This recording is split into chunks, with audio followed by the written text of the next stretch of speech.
الفاتحة إلى أرواح والدينا ووالديكم وأمواتنا وأمواتكم وأموات المسلمين أجمعين، ولمن عمر هذا المصلى سابقا ولاحقا، ومصنف هذا الكتاب أن الله يتغشاهم بالرحمة ويسكنهم الجنة ويعيد علينا من بركاتهم وأسرارهم وأنوارهم وعلومهم ونفحاتهم في الدين والدنيا والآخرة، وأن الله يفتح علينا فتوح العارفين ويهدينا إلى صراطه المستقيم وإلى حضرة النبي محمد صلى الله عليه وسلم. الفاتحة. أعوذ بالله من الشيطان الرجيم. بسم الله الرحمن الرحيم. الحمد لله رب العالمين الرحمن الرحيم مالك يوم الدين إياك نعبد وإياك نستعين اهدنا الصراط المستقيم صراط الذين أنعمت عليهم غير المغضوب عليهم ولا الضالين. رب اغفر لي ولوالدي آمين. السلام عليكم ورحمة الله وبركاته. Bismillah walhamdulillah wassalatu wassalam ala rasulillah Sayyidina wa maulana Muhammad ibni Abdillah wa ala alihi wa sahbihi wa man walah. La hawla wa la quwwata illa billah. Subhanaka la ilma lana illa ma 'allamtana innaka antal alimul hakim. Rabbi shrah li sadri wa yassir li amri wahlul 'uqdatam min lisani yafqahu qawli. Amma ba'd, melanjutkan kajian kita tentang pembahasan kitab Sulamut Taufiq karya Al-Habib Abdullah bin Husain bin Tahir, masih menjelaskan tentang bab wudu. Dan juga akan kita tambahkan keterangan tentang sunnah-sunnah wudhu secara lengkap yang dibahas di dalam kitab At-Taqriratus Sadidah. Sebagaimana kita ketahui bahwa orang yang melaksanakan wudhu dengan sempurna itu faedahnya sangat besar. Karena di dalam hadis diriwayatkan anin Nabi sallallahu alaihi wasallam annahu qala, beliau Nabi Muhammad sallallahu alaihi wasallam bersabda, la yusbighu 'abdun al-wudu'a illa ghufira lahu ma taqaddama min dhanbihi wa ma ta'akhkhar. Tidaklah menyempurnakan seorang hamba dalam berwudu kecuali akan diampuni bagi dia dosa-dosanya yang telah berlalu dan yang akan datang. Menyempurnakan wudu artinya melaksanakan fardu-fardu wudu dan juga melaksanakan sunnah-sunnah wudu dengan sempurna. Itu akan menghapus dosa-dosa kita yang telah berlalu dan yang akan datang. Waqala aidan, dalam hadis yang lain Rasulullah sallallahu alaihi wasallam menyatakan, man tawaddaa fa ahsanal wudu'a kharajat khatayahu min jasadihi hatta takhruja min adfarihi. Siapa orang yang berwudu kemudian dia membaguskan wudunya, maka dosa-dosanya akan keluar dari anggota wudunya hatta takhruja min adfari, sehingga akan keluar dari ujung kuku-kukunya. Itu apabila menyempurnakan wudu. Oleh karena itu hendaknya dalam berwudu ini kita di samping melaksanakan fardu-fardunya yang ada 6, yaitu berniat, membasuh wajah, membasuh kedua tangan sampai siku-siku, mengusap sebagian kepala, membasuh kaki dan tertib, maka kita hendaknya menambah dengan sunnah-sunnah untuk mendapatkan kesempurnaan wudu, diampuni dosa-dosa kita dan menambah pahala di sisi Allah Subhanahu wa taala. Di dalam kitab Takriratus Sadidah dijelaskan sunanul wudu, tentang sunnah-sunnah wudu secara lengkap, baik sebelum melaksanakan wudu, di tengah-tengah melaksanakan wudu, atau sesudah melaksanakan wudu. Di sini disebutkan sunanul wudu katsiratun awsalaha ba'dun ila sab'i. Sunnah-sunnah wudu ini banyak sekali. Menurut sebagian besar ulama dicukupkan sampai 70 saja sunnah-sunnah wudu. Apa saja? Al-awwal sunnanu allati qabla ghuslil wajh. Yang pertama sunnah wudu sebelum memulai membasuh wajah. Artinya sunnah sebelum melaksanakan wudu. Yang pertama at-talaffuz biniyah sunanil wudu. Hendaknya melafadzkan niat untuk melakukan sunnah-sunnah wudu sebelum memulai wudu. Karena sunnah wudu itu seperti membasuh tapak tangan, berkumur, menghirup air dalam hidung, mengeluarkannya, kemudian bersiwak. Itu sunnah-sunnah yang dilakukan sebelum berniat wudu. Itu disebut sunnah-sunnah wudu, hendaknya juga diniatkan, yaitu mengucapkan nawaitu sunanal wudu. Saya niat melaksanakan sunnah-sunnah wudu. Kemudian at-tasmiyah wa ta'awud, membaca bismillah dan ta'awud, a'udzubillahi minasyaitonir rajim.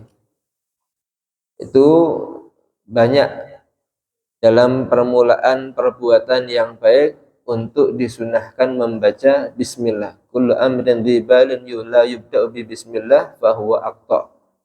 Perkara yang baik yang tidak diawali dengan bismillah akan terputus berkahnya.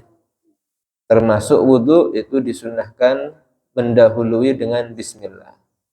Dan juga ta'awud, berlindung dari setan, karena setiap ibadah itu pasti diganggu setan, dan ada setan khusus yang mengganggu orang wudu sehingga was-was dalam wudunya, dan itu hendaknya membaca ta'awud, a'udzubillahi minasyaitonir rajim.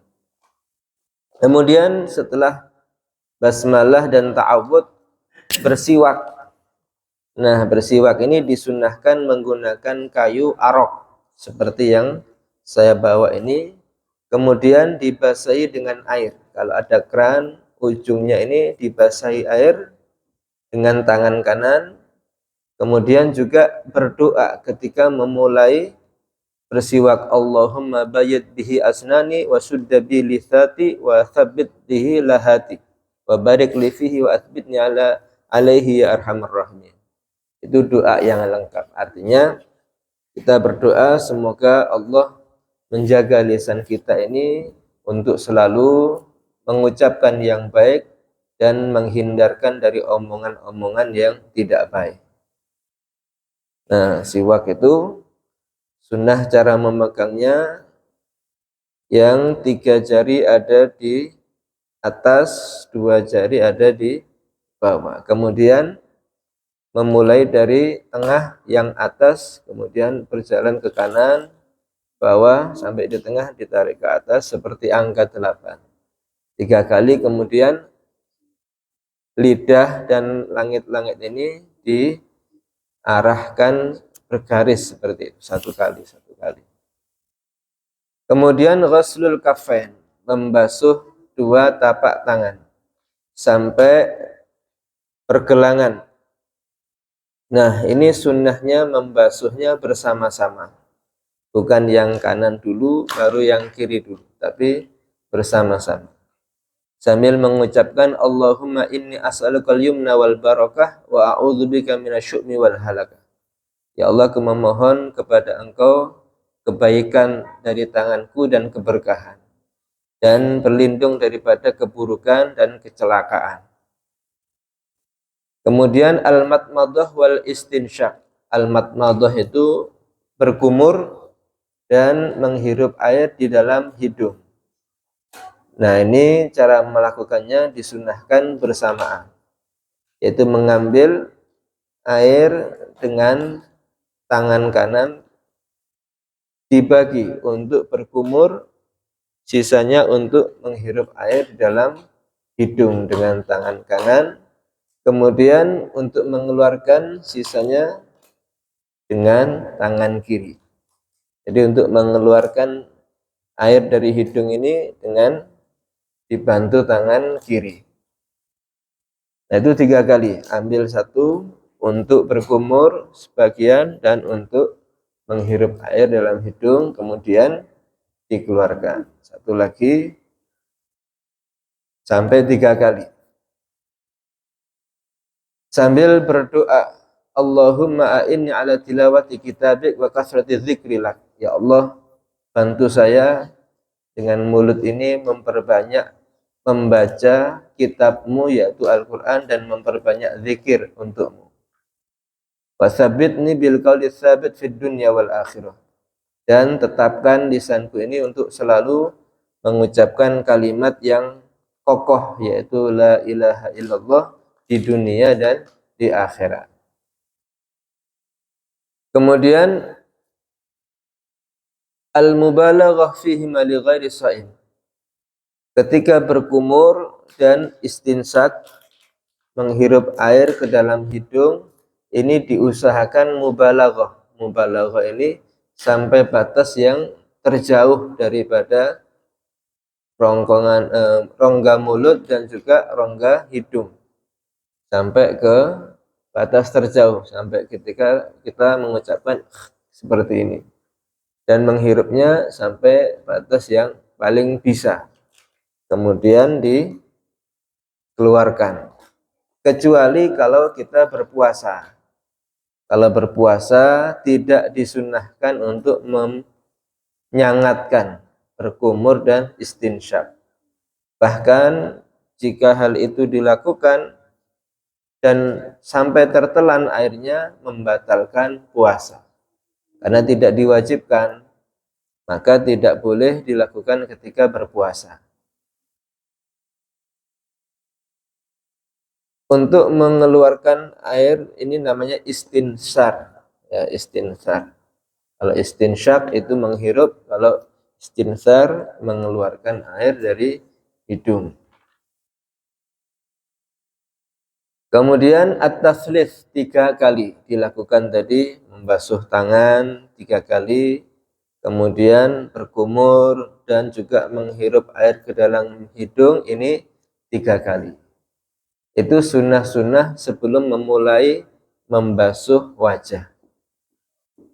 Nah, sekarang sunnah-sunnah ketika permulaan fardu wudhu, yaitu membasuh wajah. Yang pertama adalah at-talaffuz bin niyah. Disunnahkan melafadzkan niat, yaitu nawaitul wudhu'a. Saya niat wudhu. Itu disunnahkan untuk melafadzkan, supaya membantu hati ini di dalam melaksanakan wudhu lebih khusyuk, karena ada bantuan talaffuz melafadzkan niat. Kemudian ketika membasuh wajah juga disunnahkan berdoa, Allahumma bayyid wajhi binurik yauma tubayyidu wujuha awliya. Ya Allah, putihkan wajahku dengan cahayamu di hari engkau menghitamkan wajah-wajah musuhmu. Wala tusawwid wajhi bidzulumatik yauma tusawwidu wujuha a'daik. Nah, dalam hal ini doa-doa yang dibaca ketika membasuh anggota wudhu, mulai dari membasuh wajah, membasuh tangan, ini menurut para ulama memang ada perbedaan. Fiha khilafun bainal ulama. Di antaranya ada perbedaan pendapat. Wastahabbaha hujjatul Islam Imam Ghazali wal Imam Ar-Rafi'i. Menurut Imam Ghazali dan Imam Rafi'i, hukum membaca doa-doa di anggota wudhu ini hukumnya sunnah. Karena berdasarkan fi sihhati wa illa faqad ruya anhu min turukin dhaifah. Ada sebuah riwayat yang lemah, hadis-hadis lemah dari Ibnu Hibban dan yang lain itu menjelaskan tentang doa-doa ketika membasuh wajah. Nah, di dalam yang diikuti oleh pendapat Ahlus Sunnah mengamalkan hadis-hadis dhaif yang lemah itu hukumnya diperbolehkan. Ya'malu bihi fi fadailil a'mal, adalah di dalam rangka mendapatkan fadailul a'mal, keutamaan perbuatan-perbuatan.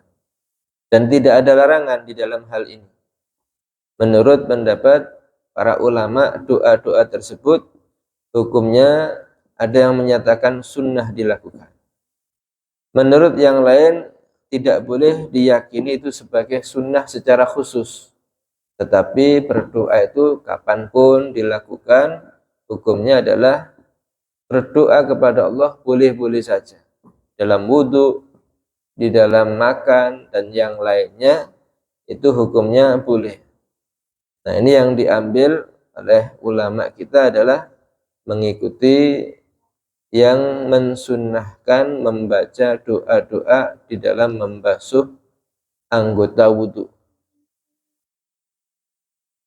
Kemudian an yabda'a bil wajhi min a'lahu. Kalau membasuh wajah disunnahkan dari bagian paling atas.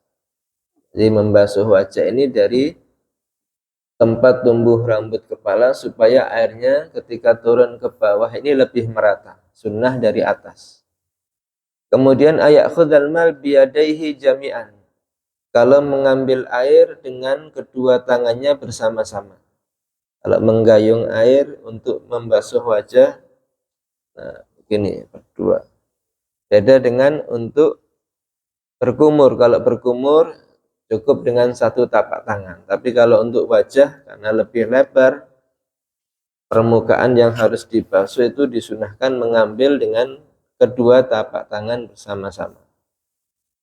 Kemudian ta'ahudul mak wa ta'ahudul lihat, memperhatikan ujung mata. Jadi kalau kita berwudu, ya perhatikan ketika sudah membasuh wajah, nah, dibersihkan ujung mata, ini namanya mak, yang mendekati hidung ini mak. Kalau yang di ujung sebelahnya namanya al-lihat, ini juga diperhatikan. Itu hukumnya sunnah. Apalagi kalau perempuan menggunakan make up, eyeshadow dan sebagainya, itu lebih perhatian lagi. Jangan sampai make upnya menghalangi sampainya air ke kulit. Kalau ada kotoran mata juga itu khawatir tidak menyebabkan airnya mengenai kulitnya. Wa mashul udhunain, sunnah ketika membasuh wajah juga mengusap telinga. Ketika membasuh wajah, nah ini juga ada sebagian mengusap telinga. Kenapa? Nah, karena menurut sebagian ulama telinga ini adalah bagian dari wajah.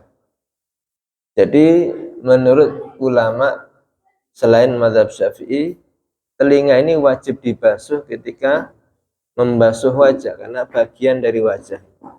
Tapi menurut mazhab Syafi'i bukan, telinga ini bukan bagian wajah, sehingga supaya tidak ada pertentangan antara yang mengatakan telinga ini bagian wajah atau tidak, disunahkan untuk mengusap supaya dalam satu pendapat ini sah, menurut mazhab yang lain juga sah. Kemudian italatul ghurrah, memanjangkan batasan membasuh wajah. Jadi kalau membasuh wajah itu batasan wajah antara ujung tempat tumbuhnya rambut kepala sampai dagu, kemudian dari telinga kanan ke telinga kiri, ini ditambahkan sehingga ada sebagian rambut yang terkena, telinganya terkena, di bawah dagu juga terkena. Ini sunnah karena juga sebagai penyempurna basuhan yang wajib. Kemudian adalah menggosok-gosok ketika membasuh wajah, menggosok-gosok kulit wajah. Nah, apalagi yang menggunakan make up. Karena menurut mazhab Maliki menggosok-gosok bagian anggota wudhu itu hukumnya wajib. Maka kalau tidak dilakukan bisa batal menurut bisa tidak sah menurut mazhab Imam Malik. Maka kita hendaknya supaya tidak terkena hukum itu disunahkan untuk menggosok-gosok wajah. Jadi bukan hanya seperti ada keran air mengalir kemudian wajahnya ditaruh begitu saja sehingga airnya mengalir. Ini sah tapi sunnahnya sambil digosok-gosok. Kemudian at-takhlilul lihya al-kathif al-kithah al-aridain al-kathifain.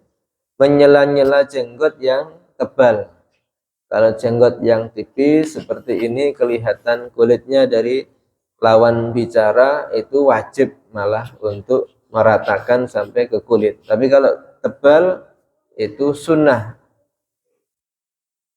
menyela-nyela jenggot. Menyela-nyela jenggot ini caranya setelah membasuh wajah 3 kali mengambil air untuk dibuat menyela-nyelai jenggot 3 kali. Mengambil air tersendiri. Atau juga jambang, ya. Kalau sama jambangnya, kemudian ya dari belakangnya seperti ini. Itu di dalam sunnah-sunnah membasuh wajah. Sekarang sunnah-sunnah ketika membasuh kedua tangan, yaitu ayyabda minal kaffain, yaitu memulai membasuh tangan ini kalau kita mencelupkan tangan ke air ini memulai dengan tapak tangan dulu, dimasukkan ke bak air. Tetapi kalau dengan cara mengucurkan air, ini dimulai dari siku-siku. Kalau dengan cara wa idza sabba alaihi ghairu fayabda'u bil mirfaq. Tapi kalau yang mengucurkan ini dimulai dari siku-siku supaya jatuhnya air ini bisa merata ke bawah tangan. Nah, kemudian juga disunahkan berdoa Allahumma a'tini kitabi biyamini. Ya Allah, berikan kitab amalku nanti di akhirat dengan arah kanan, wa adkhilnil jannata bighairi hisab. Masukkan saya ke surga tanpa hisab. Jadi ketika membasuh tangan kanan berdoa seperti itu. Ketika membasuh tangan kiri berdoa Allahumma inni a'udzubika min an tu'tiyani kitabi bishimali au min wara'i dhahri. Ya Allah, saya berlindung kepada Engkau jangan berikan kitab amal saya dari arah kiri atau dari belakang punggung. Itu doanya. Kemudian at-tayamun, disunnahkan mendahulukan yang kanan dulu. Meskipun tidak ada kewajiban, tapi mendahulukan yang kanan itu hukumnya sunnah. Ad-dalak berikutnya juga menggosok-gosok ketika membasuh tangan, ini hukumnya disunahkan menggosok-gosok kulitnya. At-takhlil juga menyela-nyelai jari-jari. Ketika sudah selesai membasuh kedua tangan, ini disunahkan menyela-nyelai jari dengan cara tasbik.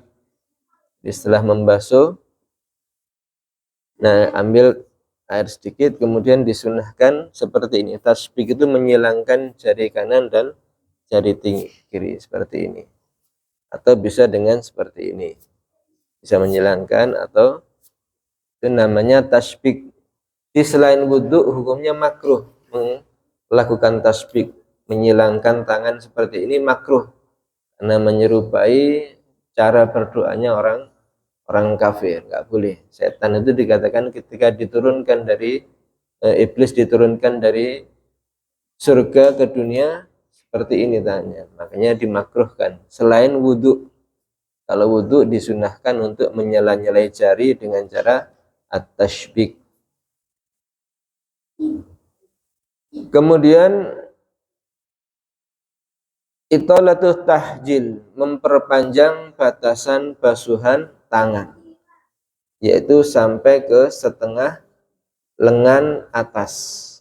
Maksimalnya adalah sampai ke katif bahu, ya, maksimalnya sampai di bahu. Ini karena umat Nabi Muhammad itu di akhirat akan mengeluarkan cahaya dari bekas basuhan wudhunya. Semakin panjang bekas basuhan wudhunya, akan semakin terang cahayanya dan akan mudah dikenali oleh Nabi Muhammad untuk diajak masuk ke surga Allah Subhanahu wa taala. Wa tahrikul khatim alladhi yasilul ma' tahtahu wa idza lam yasil fayajibu tahrikuhu. Sunnah berikutnya menggerak-gerakkan cincin supaya ada air yang masuk di sela-sela cincin ini. Tapi kalau tidak bisa masuk, maka wajib melepasnya. Wajib melepas supaya bisa masuk ke sela-sela kulitnya. Nah, memakai cincin itu bagi laki-laki hukumnya sunnah dengan al-fiddah, dengan perak. Nah, karena Rasulullah itu memakai cincin ada di jari manis kanan atau kiri, atau di jari kelingking kanan atau kiri, atau di jari manis kanan. Nah, itu disunnahkan. Tapi ketika wudhu digerak-gerakkan saja boleh supaya airnya masuk, atau kalau tidak bisa ya dilepas supaya bisa airnya ini terkena kulit jarinya. Al-muwalah berikutnya adalah langsung setelah membasuh wajah langsung membasuh tangan, tidak dipisah lama. Karena menurut mazhab Hanafi, muwalah itu hukumnya wajib. Kalau tidak langsung dari wajah kemudian dia masih terima HP, terima telepon dan sebagainya, maka tidak bisa dilanjut tangan, harus memulai lagi dari wajah menurut mazhab Hanafi. Karena dalam Al-Quran itu menggunakan kata sambungnya waw. Idza qumtum ila sholati faghsilu wujuhakum wa aydiyakum ilal marafiq. Nah, dengan kata sambung waw itu berartinya langsung, tidak boleh dipisah antara wajah dan tangan.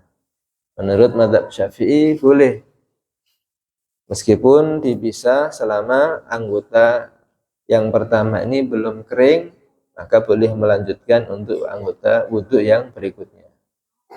Itu sunnah untuk dilangsungkan antara membasuh wajah dan tangan. At-tatslits fi ma madha, kemudian 3 kali, yang kanan 3 kali, yang kiri 3 kali.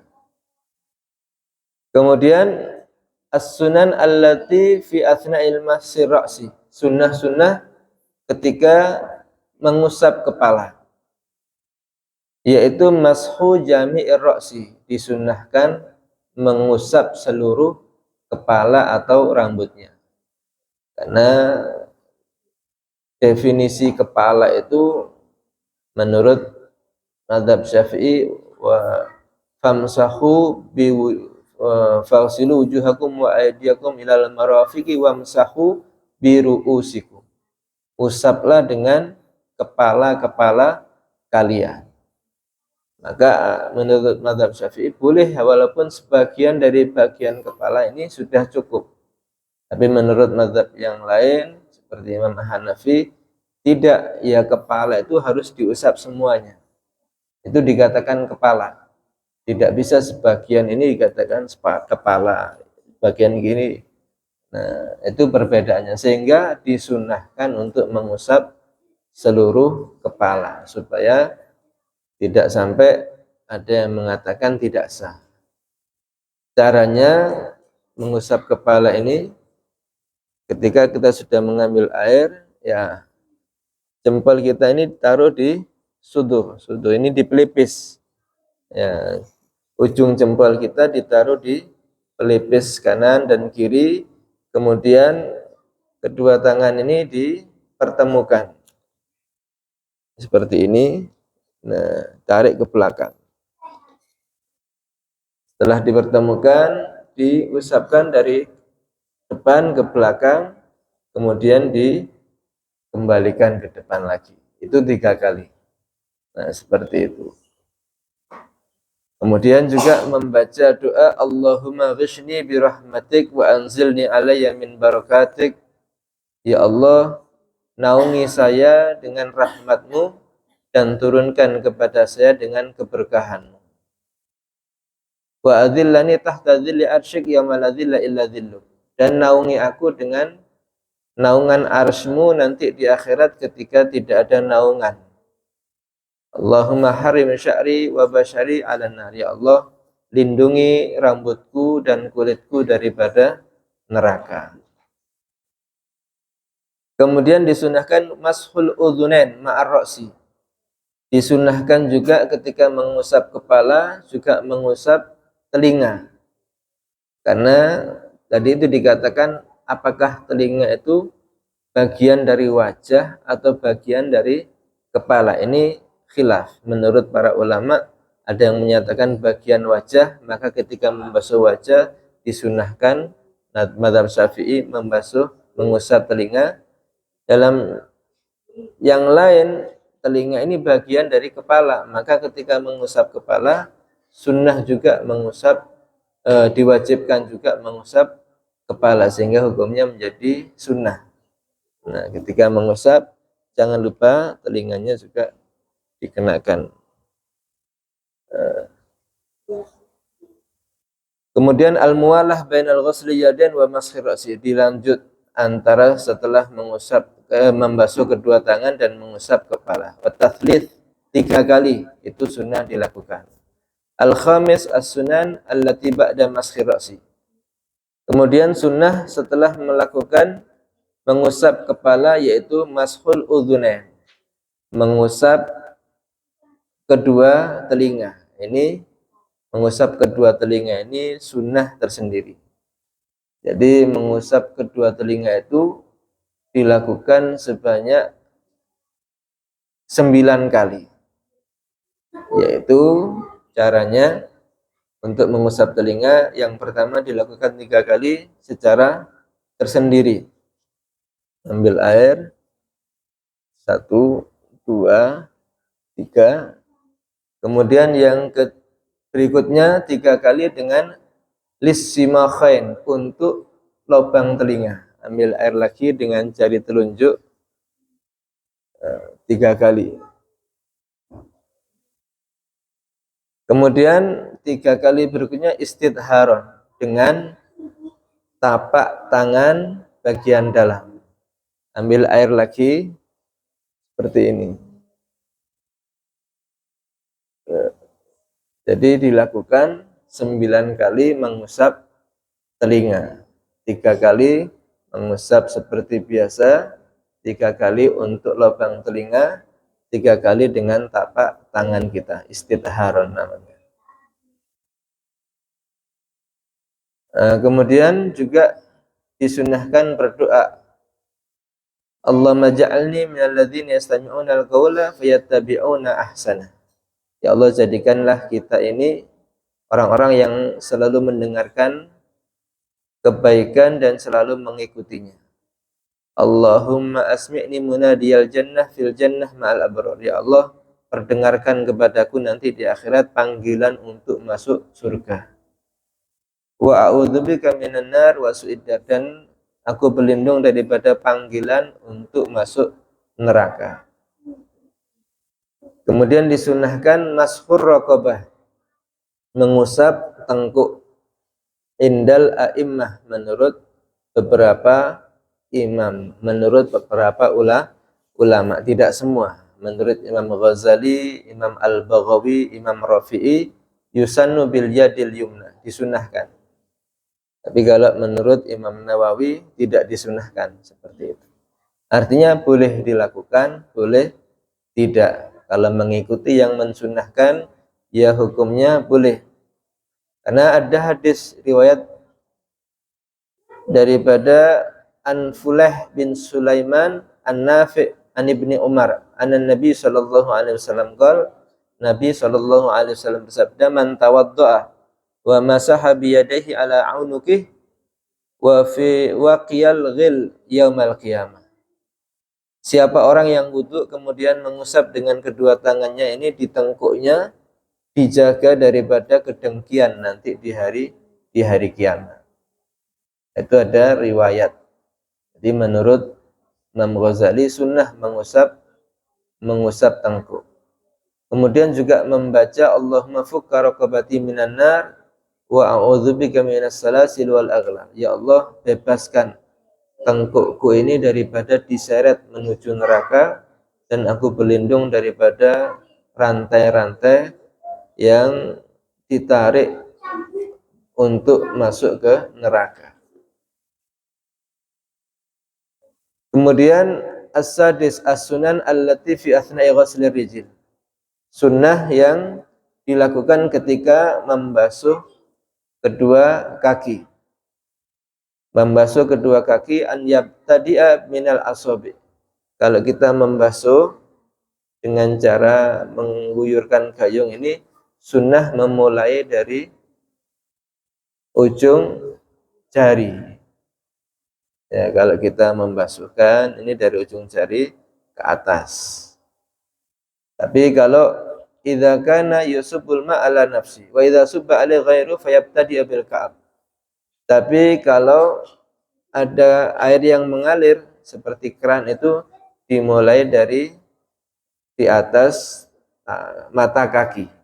Nah, biar airnya masuk turun ke bawah. Jadi kalau kita membasuh sendiri dari bawah, kalau dengan keran atau air mengalir itu dari atas. Kemudian membaca doa Allahumma tsabbit qadami 'alas sirat. Ya Allah, tetapkan kakiku ini ketika melewati jembatan Siratal Mustaqim ma'a aqdami ibadika sholihin. Ketika membasuh tangan kaki kanan, baca doa itu, ya Allah, tetapkan kaki saya ketika melewati Siratal Mustaqim. Dan ketika membasuh kaki kiri, membaca Allahumma inni a'udzubika an antazilla qadami 'alas sirat finnar. Ya Allah, lindungi kakiku ini jangan sampai tergelincir daripada sirat masuk ke dalam neraka.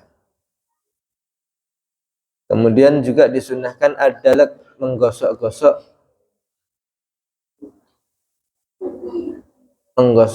ini disunnahkan juga disangatkan di dalam anggota kulit yang pecah-pecah seperti bagian tumit.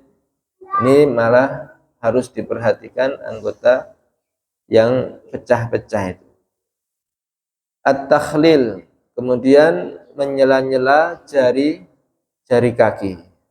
Perbedaannya kalau menyela-nyela jari tangan itu dengan tasbik, menyilangkan jari kanan dan jari kiri tangan kita. Tapi kalau untuk kaki bukan seperti itu. Caranya dengan jari kelingking kita yang sebelah kiri. Jadi kalau misalnya kaki dari bawah seperti ini, di sela-sela mulai dari jari yang kelingking terus seperti ini dari bawah, kemudian tapi seperti ini.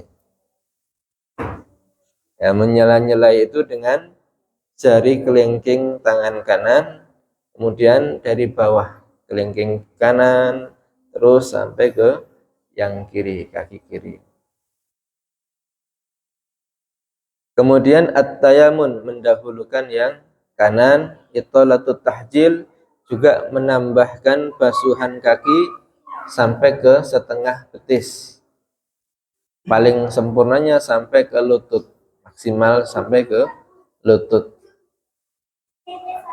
Al-mubalagha fi ghaslil aqib, kemudian memperhatikan dengan sangat ketika membasuh tumit, karena kebiasaan itu adalah kulitnya pecah-pecah, itu harus disangatkan. Wal muwalah, langsung antara mengusap kepala dan membasuh kedua kaki ini dilakukan secara langsung, tidak ada jeda.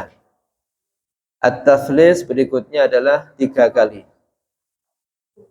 Nah, setelah itu sunnah-sunnah yang dilakukan setelah berwudu. Sunnah yang dilakukan setelah berwudu yaitu yang pertama syurbuhu min fadli wudu'ihi wa rasyi izarihi bihi. Meminum sebagian sisa air wudu yang ada. Nah, itu sebagai obat. Kalau misalnya masih ada di tangan, jadi minum sedikit. Dan memercikkan ke sarungnya.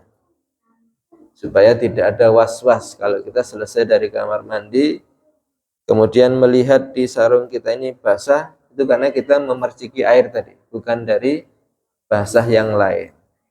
Nah, itu disunnahkan. Kemudian doa setelah wudhu menghadap kiblat sambil mengangkat kedua tangannya sekira bisa terlihat putihnya ketiaknya. Jadi mengangkat tangannya jangan sedikit tapi sampai kelihatan. Sekiranya sampai kelihatan, kalau ketiaknya ini terbuka akan kelihatan. Mengucapkan asyhadu alla ilaha illallah wahdahu la syarikalah wa asyhadu anna muhammadan abduhu wa rasuluh. Allahumma ja'alni minat tawabina wa ja'alni minal mutatahhirina wa ja'alni min ibadikas salihin.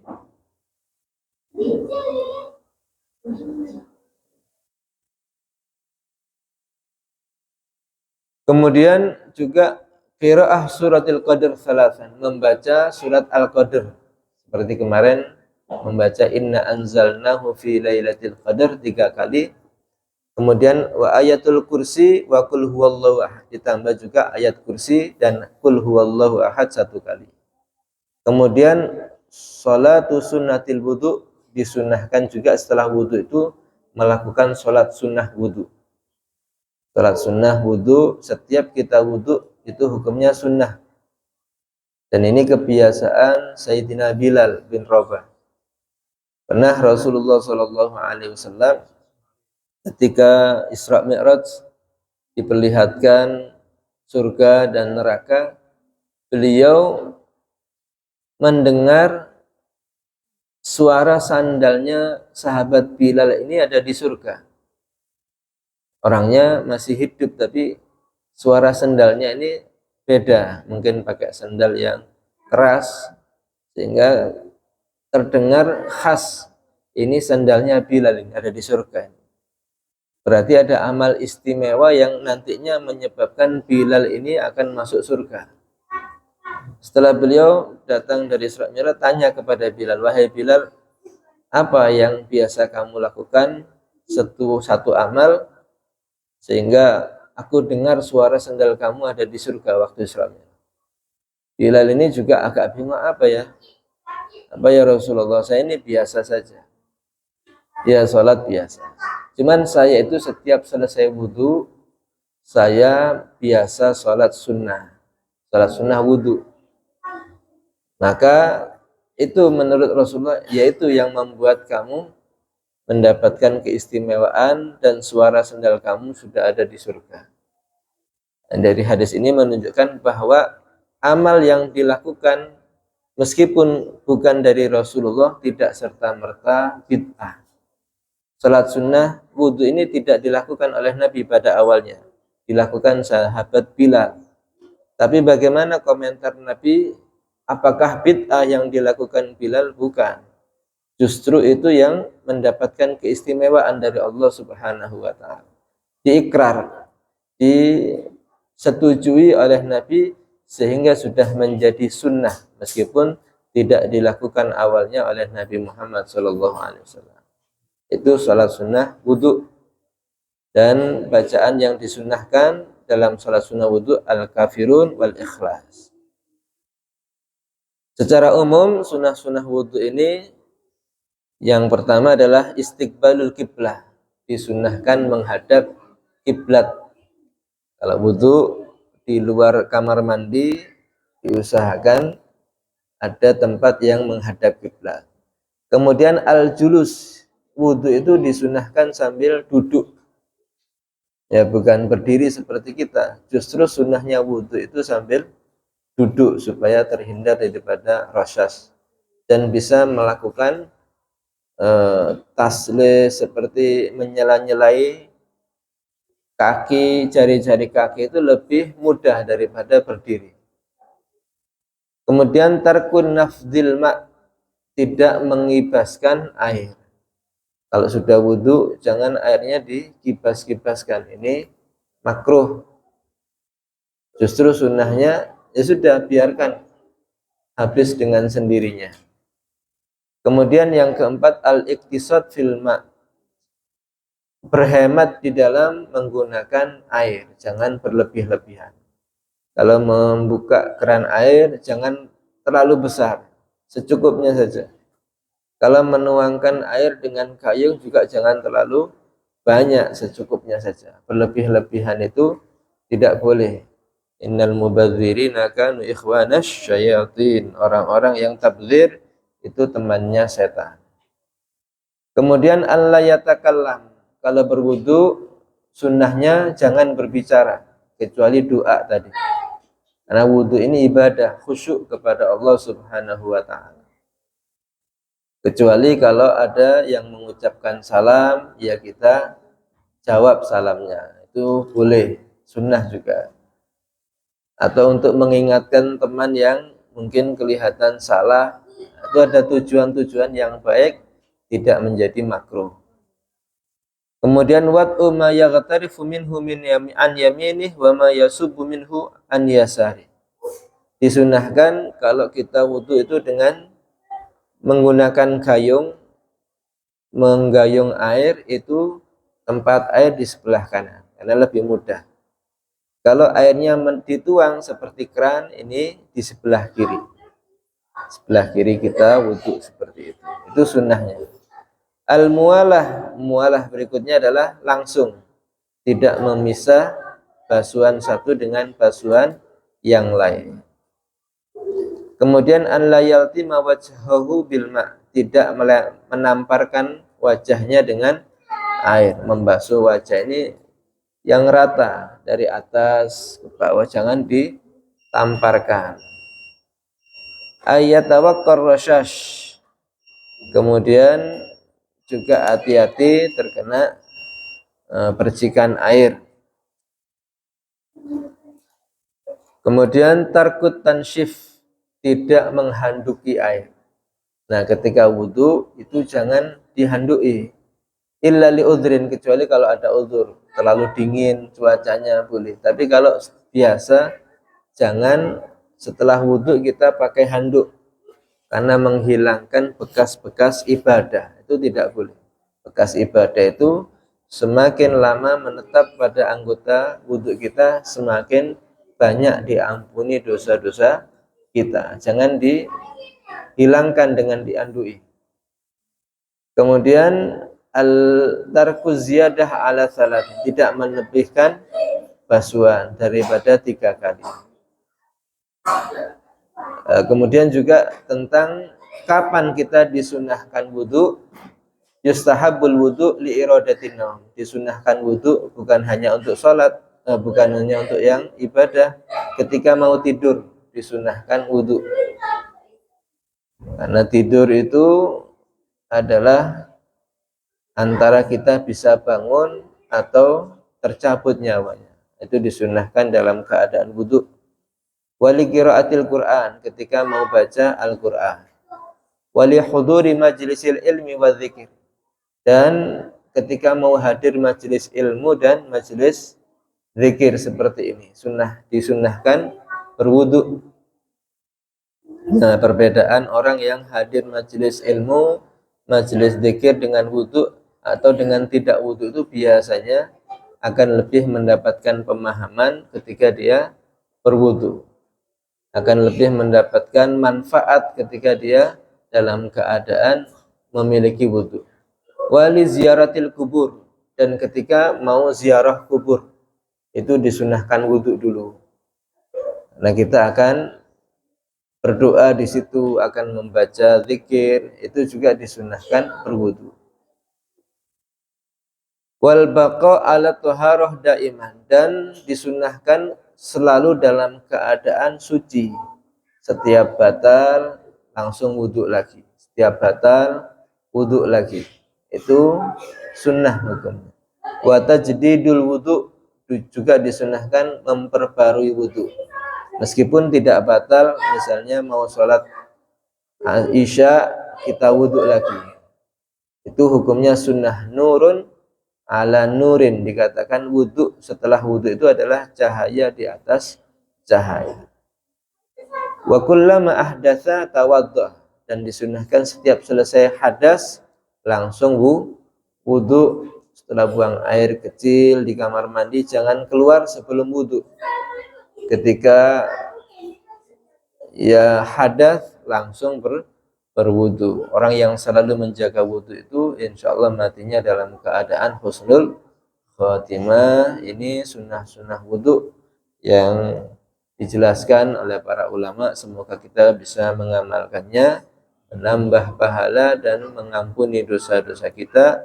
Wal afu minkum. Wassalamualaikum warahmatullahi wabarakatuh.